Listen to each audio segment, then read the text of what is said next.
ऋषिकेश के एम्स में एक छेड़खानी के आरोपी को पकड़ने के लिए वहां पुलिस जिस अंदाज में पहुंची उसे लेकर जबरदस्त हंगामा हो रहा है। वीडियो वायरल हो रहा है।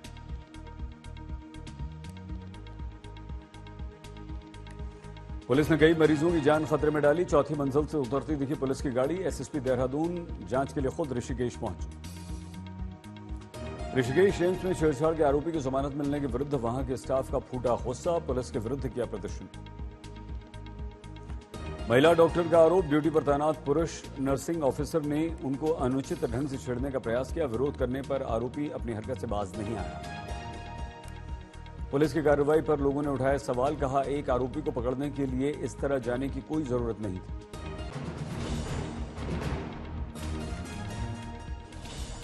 महाराष्ट्र के डोंबिवली में केमिकल फैक्ट्री में जोरदार धमाका। दूर तक धमाके की आवाज सुनाई। केमिकल फैक्ट्री में धमाके के बाद कई लोगों के फंसे होने की खबर। मौके पर रेस्क्यू टीमें पहुंची। आसपास की कंपनियों में भी आग लगी। एक गाड़ी के सर्विस सेंटर में आग के शोले उठे। 10 से 12 गाड़ियां जलकर खाक हुई। रेस्क्यू के बीच छोटे छोटे धमाकों की आवाज से डर का माहौल। छत्तीसगढ़ के दुर्ग में ट्रैक्टर ने दंपति को कुचला। दोनों की मौके पर मौत। छठे चरण में सिरसा में होने वाले मतदान के लिए प्रियंका ने किया रोड शो। कुमारी शैलजा के लिए किया प्रचार।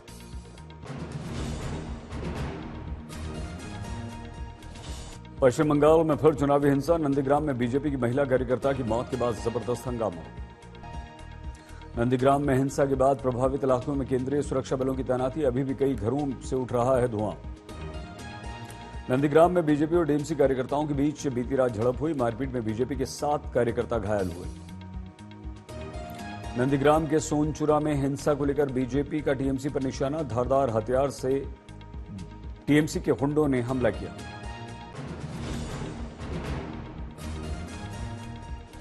हिंसा पर शुभेंदु अधिकारी का आरोप। टीएमसी के गुंडे हमलावरों ने जान ली। बताया जिहादी मुलाकात। अभिषेक बनर्जी को बताया हिंसा का जिम्मेदार। शुभेंदु अधिकारी की बीजेपी समर्थकों से अपील। पूछा, क्या वोट के द्वारा बदला नहीं लोगे आप? स्मृति ईरानी ने नंदीग्राम हिंसा को लेकर ममता पर किया बड़ा वार। बोली, वो पॉलिटिकल किलिंग्स की सरगना बन गई। केंद्रीय मंत्री अनुराग ठाकुर ने भी बंगाल सरकार पर उठाए सवाल। कहा, जब भी चुनाव आते हैं बंगाल में बम बंदूक चलने लगते हैं। बीजेपी के आरोप पर टीएमसी का पलटवार। टीएमसी ने कहा, नंदीग्राम में महिला की हत्या बीजेपी की आपसी लड़ाई का परिणाम। बंगाल में हार देख बीजेपी ध्यान भटकाने के लिए हिंसा कर रही है।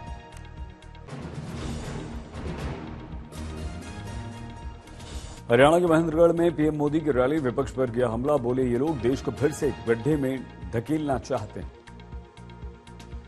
इंडिया गठबंधन पर पीएम का वार। बोले, इनका ऐसा है कि गाय ने दूध दिया नहीं लेकिन घी खाने के लिए झगड़ा शुरू।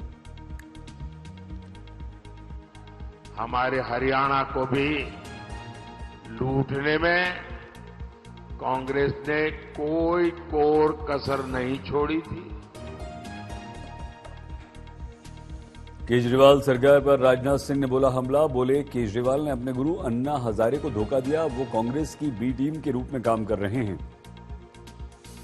दिल्ली में कन्हैया कुमार के प्रचार में उतरे राहुल गांधी। प्रधानमंत्री मोदी और बीजेपी पर जमकर बोला हमला।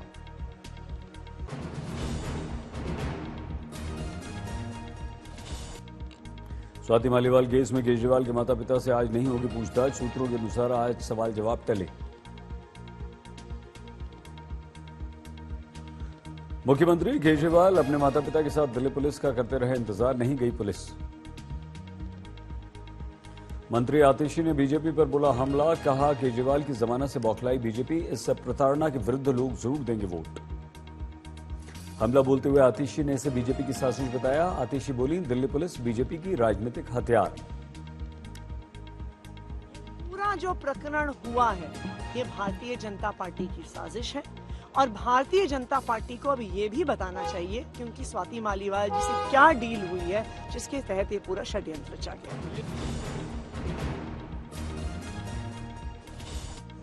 मारपीट मामले में स्मृति ईरानी ने उठाए सवाल। कहा, केजरीवाल आरोपी के साथ क्यों घूम रहे हैं, जवाब दें। केजरीवाल को लेकर स्मृति बोली, किसकी क्या भूमिका थी ये जांच में साफ होगा। मनीष सिसोदिया की जमानत अर्जी रद्द होने पर स्मृति बोली, आपने सेवा के बहाने सत्ता पर कब्जा किया, जनता को लूटा। केजरीवाल के करीबी विभव कुमार के रिमांड का आज अंतिम दिन, अदालत में पेश करेगी पुलिस। सीएम केजरीवाल का बड़ा बयान, पीएम के रेस से खुद को बताया बाहर, बोले छोटी पार्टी आप केवल 22 सीटों पर लड़ रही है चुनाव।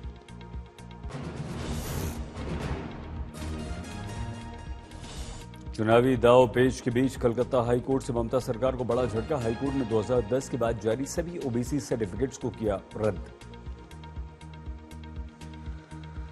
मुख्यमंत्री ममता ने हाईकोर्ट के निर्णय को मानने से इनकार किया, सुप्रीम कोर्ट जाएंगी ममता। हालांकि जिन्हें भी ओबीसी प्रमाण पत्र के तहत नौकरी मिली है उन्हें किसी प्रकार का कोई खतरा नहीं है। मुख्यमंत्री ममता ने इसे बीजेपी की साजिश बताया, कहा पश्चिम बंगाल सरकार की तरफ से शुरू किया गया ओबीसी आरक्षण जारी रहेगा। अदालत के आदेश पर बोली ममता, घर घर सर्वे के बाद विधेयक तैयार किया गया था, इसे कैबिनेट और विधानसभा द्वारा पास भी किया गया था। बंगाल में चल रहे ओबीसी कोटे के विवाद को लेकर मोदी ने ममता को घेरा, ओबीसी प्रमाण पत्र देने को बताया वोट बैंक की राजनीति। दिल्ली के द्वारका में मोदी ने इंडिया गठबंधन पर निशाना साधा, बोले हाईकोर्ट का आदेश इंडिया गठबंधन के तुष्टीकरण की नीति पर तमाचा है। गृहमंत्री अमित शाह ने हाईकोर्ट के निर्णय का स्वागत किया, ममता पर निशाना साधा। अमित शाह बोले ओबीसी आरक्षण खत्म करना चाहती थी मुख्यमंत्री, इसलिए मुसलमानों को दे दिया उन्होंने आरक्षण। बीजेपी अध्यक्ष नड्डा ने निर्णय की तारीफ की, ममता पर लगाया तुष्टीकरण का आरोप। ममता सरकार गैर संवैधानिक तरीके से, अनकॉन्स्टिट्यूशनल तरीके से तुष्टीकरण की नीति को आगे बढ़ा रही थी और एक तरीके से कहा जाए तो मुस्लिम लीग के एजेंडा को आगे बढ़ा रही थी।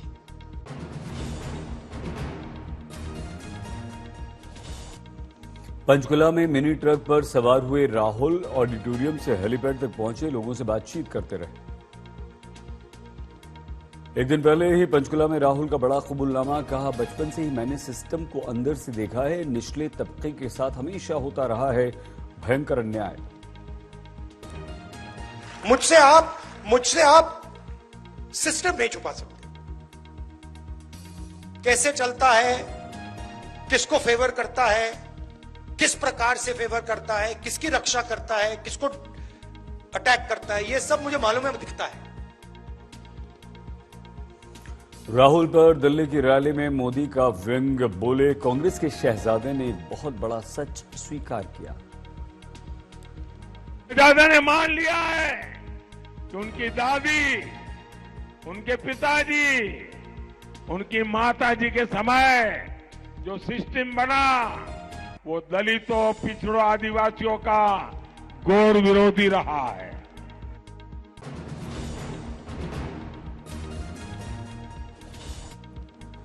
कांग्रेस महासचिव केसी वेणुगोपाल का दावा, इस बार कम से कम 300 सीटें जीतेगा इंडिया गठबंधन, बनाएंगे हम सरकार। वेणुगोपाल बोले देश भर में गठबंधन करेगा बेहतर प्रदर्शन, बीजेपी की स्थिति है बहुत खराब। राहुल गांधी की पीएम उम्मीदवारी के प्रश्न पर जयराम रमेश बोले अपनाएंगे 2004 का फॉर्मूला, सबसे बड़ी पार्टी से होगा पीएम का उम्मीदवार। दिल्ली बीजेपी ने चुनाव आयोग से शिकायत की, 7 सीटों पर वोटिंग से पहले फर्जी मतदान को लेकर चिट्ठी लिखी, कहा चेहरा ढककर आने वाले वोटरों की हो जांच। कर्नाटक के मुख्यमंत्री सिद्धरमैया ने पीएम मोदी को लिखी चिट्ठी, प्रज्वला रेवन्ना का पासपोर्ट रद्द करने की मांग।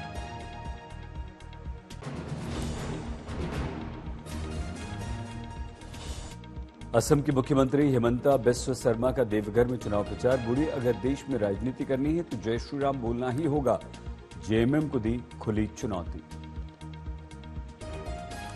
मैं जेएमएम को बोलना चाहूंगा, आप जो भी बोले, अस्सलाम वालेकुम जो भी बोले, लेकिन भारत में राजनीति करना है तो जय श्री राम आपको बोलना ही पड़ेगा, ये आप याद में रखिए। आज ओडिशा के संबलपुर पहुंचे मुख्यमंत्री हिमंता, केंद्रीय मंत्री धर्मेंद्र प्रधान के साथ समलेश्वरी मंदिर में पूजा अर्चना की।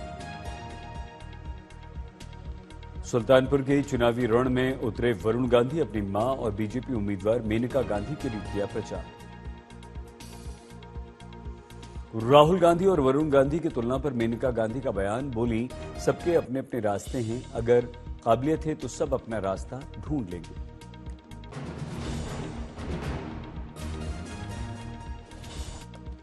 हेलीकॉप्टर में केक काटते नजर आए तेजस्वी यादव, सोशल मीडिया पर शेयर किया वीडियो। चुनाव में 200 रैली पूरा करने पर काटा केक। जेडीयू ने तेजस्वी पर साधा निशाना, पार्टी नेता नीरज कुमार बोले केक तेजस्वी खाते रहें लेकिन राजनीतिक रूप से शून्य पर रहेंगे। तेजस्वी पर बीजेपी ने भी किया व्यंग, बोले अब बात समाजवाद की करते हैं, हेलीकॉप्टर में केक खाते हैं। सारण में मतदान के बाद हिंसा मामले में आरजेडी उम्मीदवार रोहिणी आचार्य की बड़ी मुश्किलें, दर्ज हुई एफआईआर।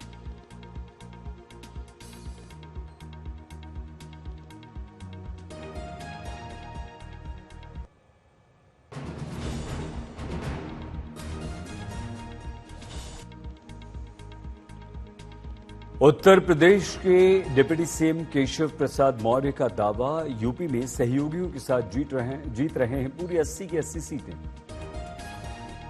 पुणे के कल्याणी नगर हादसे के बाद आज स्थानीय लोगों का प्रदर्शन, मृतक अश्विनी अनीश को किया याद। पुणे हादसे में पकड़े गए नाबालिग आरोपी के दादा सुरेंद्र अग्रवाल से क्राइम ब्रांच की पूछताछ, बिल्डर बेटे और पोते को लेकर पूछे प्रश्न। केंद्रीय गृह मंत्री अमित शाह आज शाम जाएंगे पटना, दिवंगत सुशील कुमार मोदी के घर जाकर परिजनों से मिलेंगे।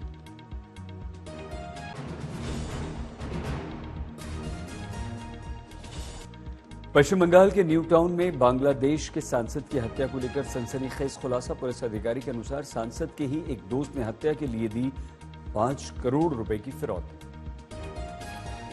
पुलिस के अनुसार सांसद अनवारुल अजीम की हत्या 13 मई को न्यू टाउन वाले फ्लैट में की गई। 14, 15, 18 मई को शव के टुकड़ों को ठिकाने लगाने का काम हुआ। इस मामले में 3 को बांग्लादेश की पुलिस ने गिरफ्तार किया। केंद्र सरकार के कहने पर पश्चिम बंगाल सरकार ने हत्या की जांच के लिए एसआईटी का गठन किया। पुलिस को शक, शव ठिकाने लगाने में 2 आरोपी शामिल, फिलहाल दोनों फरार। बांग्लादेश के सांसद मर्डर केस को लेकर बंगाल बीजेपी ने ममता पर उठाए प्रश्न, कोलकाता प्रशासन पर भी हमला किया।